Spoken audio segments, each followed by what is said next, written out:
ولقد سبقت كلمتنا لعبادنا المرسلين.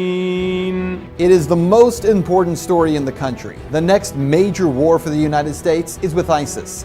But what media and politicians are not telling you the truth about, where ISIS came from, who created them, and why before one more dollar is spent, one more American life lost, you need to know the truth.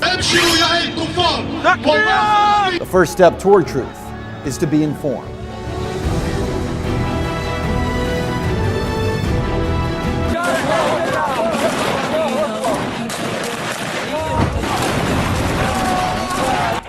The name ISIS is one that every American knows by now. The biggest threat to our national security since Al-Qaeda, right? They are a brutal, savage group known for public beheadings and mass executions. They are the face of the new war on terror. Right now, the U.S. military is conducting airstrikes in Syria in a supposed attempt to take out ISIS targets. Meanwhile, the White House and military leaders are talking about possible boots on the ground in Iraq again, only 3 years after the war in Iraq was declared over. In fact, this war, according to former Defense Secretary Leon Panetta, could last for decades. I think we're looking at kind of a 30-year war history here. Allahu Akbar! So who exactly is ISIS, and where did they come from? It's entirely a creation of the United States' behavior in Iraq. That's how we got to where we are, because of war, because of occupation, because of torture. For answers, we traveled to Los Angeles to meet with Angela Keaton, the founder of antiwar.com. We destabilized and wrecked Iraq. I mean, it caused it to fail miserably, and that's entirely the responsibility of the United States government. There's no one else at fault there. I mean, as horrible as Saddam Hussein was, Iraq was not unstable. It was a functioning country as much as those sorts of things go, and it was not a particularly horrible hellhole if you were a religious minority. To understand where ISIS comes from, you have to understand two storylines. The first is what Keaton just said. When the U.S. first went into Iraq, we blew the country apart. We destroyed the government, toppled Saddam Hussein, destroyed infrastructure, and most importantly, left behind a power vacuum, one that would have never have existed had Hussein not been overthrown by the U.S. government. Daniel McAdams with the Ron Paul Institute says this is an historical fact that media just won't discuss. All of this has to do with U.S. action in the region, which destroyed the infrastructure, which destroyed Iraqi society, which destroyed the government. You had a lot of people who lived under Saddam Hussein, who may not have been as happy as larks. Nevertheless, they were living somewhat normal lives. The U.S. put a government in power in Baghdad that all of a sudden was their enemies, that treated them very, very badly. Now that is the easy part of the story. The U.S. created conditions in Iraq where ISIS could get its start. But here's the other storyline that you have to understand, that even with Saddam gone, ISIS still couldn't have risen to power had it not been for what happened next. ISIS actually began as a small insurgent group in Iraq in 2006. They had no money, no real ability to recruit, but they did work to create very limited problems for the U.S. military. It wasn't until 2009 that ISIS shifted its focus from Iraq, where it was largely unsuccessful in developing a foothold, and focused on the civil war in Syria. Even there, ISIS struggled to gain any foothold because the two largest groups fighting against President Bashar al-Assad were Al-Nusra Front, or Al-Qaeda, and the Free Syrian Army. Then came a pivotal moment that most Americans aren't even aware of. In June of 2013, a northern general for the Free Syrian Army spoke out on Al Jazeera, Qatar, and stated that if international forces did not send weapons, the rebels attempting to overthrow Syrian President Bashar al-Assad would lose their war in just 1 month. Well, only months before, I had personally confronted President Obama about why the U.S. was covertly funding those Syrian rebels. And yet there's some concern about the U.S. funding the Syrian opposition when there are a lot of reports that Al-Qaeda is kind of heading up that opposition. How do you justify the two? Well, I share that concern, and so what we've done is to say we will provide non-lethal assistance to Syrian opposition leadership that are committed to a political transition, committed to an observance of human rights. We're not going to just dive in and get involved with a civil war that in fact involves some elements of people who are genuinely trying to get a better life, but also involve some folks who would over the long term do the United States harm. So even as the president acted as if he was being careful, politicians like Senator John McCain demanded action. So it's a totally unfair and unbalanced fight. And now the rebels are the freedom fighters, the Syrian National Army are being beaten every place around Syria because of the overwhelming firepower, and air power is really the deciding factor. So you've got to take their air power out of it. You've got to have a safe zone where they can operate, train, and equip. And we've got to turn this thing around. So what happened? Well, within just a matter of weeks of that Syrian general making his plea for international help, the U.S., the Saudis, Jordan, Qatar, Turkey, and Israel began providing weapons and training and money to the so-called rebel Free Syrian Army. By September of 2013, American media outlets, including CNN and the Washington Post, were reporting that CIA-funded weapons had begun flowing to Syrian rebels. The weapons were not American-made, but funded and organized by the CIA. The artillery was described as light weapons, some anti-tank weapons, and ammunition.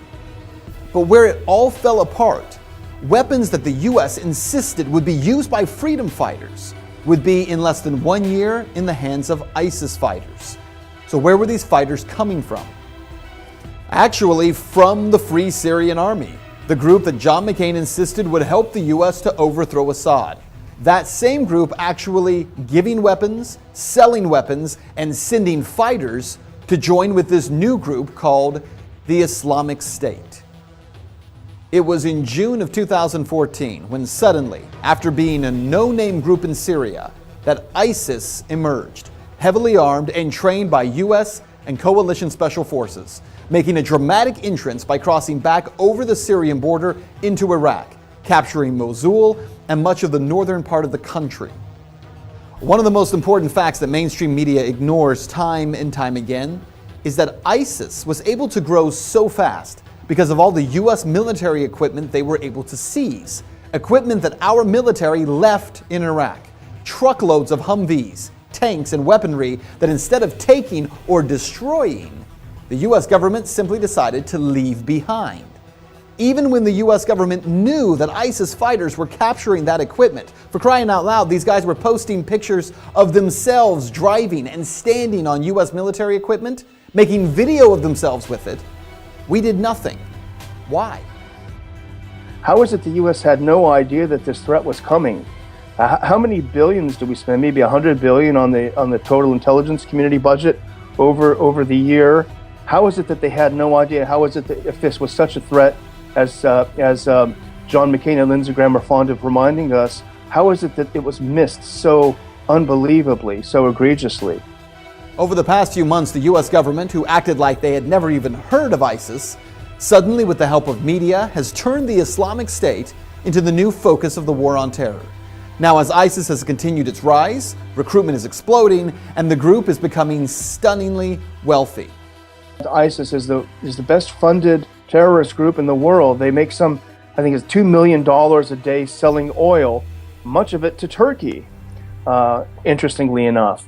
And if you look at the U.S. response to this, the U.S. response to ISIS becoming extremely rich by selling oil and undercutting the competition is to blow up the oil fields, which to me makes no sense. You're blowing up the infrastructure. It happens to be in Syria, so you might think that there is another motive there. But why wouldn't the U.S. sanctions anything that moves when it's angry? Why can't you sanction the banks that are helping finance these deals? Why can't you sanction the oil companies that are participating in this? Why do you blow up the oil fields? It's a great question. And here are some other questions that defy logic when you start looking for answers. Why is the U.S. sending $500 million to the Free Syrian Army to fight ISIS when the FSA is one of the biggest suppliers of fighters and weapons to ISIS? Why are we sending new and more powerful weapons to the FSA, like anti-aircraft missiles, weapons that we know will end up in the hands of ISIS? ISIS, of course, is going to now have anti-aircraft missiles provided by the U.S. and the Saudis. The Saudis are getting them from the Chinese, though, now, so there can be plausible deniability because inevitably these sweethearts in the sweetheart rebel groups in Syria are going to start shooting down, if they have the ability, passenger jets. And then we're going to want the plausible deniability. Say, no, it's the Chinese weaponry, as if it's going to make any difference. Well, there are so many questions that we could ask, but let's just cut to the chase here, because what you need to know about this is that ISIS is not the creation of American inaction, which is what the media is going to tell you. No, they are the product of direct action. First, the action of creating a power vacuum in Iraq, and secondly, arming violent jihadists, hoping they would overthrow a leader in a neighboring Middle Eastern country. McAdams says the U.S. government is a victim of its own insane policies. Well, I think the U.S. is really a hostage to its own regime change philosophy. The U.S. is very good at blowing things up and destroying societies, but it is very, very bad at putting them back together. Is that true? Well, you decide. Fact. Our government armed Osama bin Laden and the Mujahideen in Afghanistan and created Al-Qaeda. Fact. Our government helped supply Saddam Hussein chemical weapons for him to use against Iran in 1980, and then overthrew him in 2003. Fact. Our government trained rebel fighters in Syria who would become the group today known as ISIS, or the Islamic State. We have watched them commit every violent atrocity that you can imagine to people living in Iraq and Syria. And now we want American taxpayers to fund a 30-year war against them. No, it's not the U.S. government being held hostage by these crazy policies. It's the American people. And it's time that we reject the destruction of people groups around the world for the sake of foreign policy that makes so-called defense contractors rich and perpetuates violence, death, and destruction of entire people groups. Because humanity is greater than politics.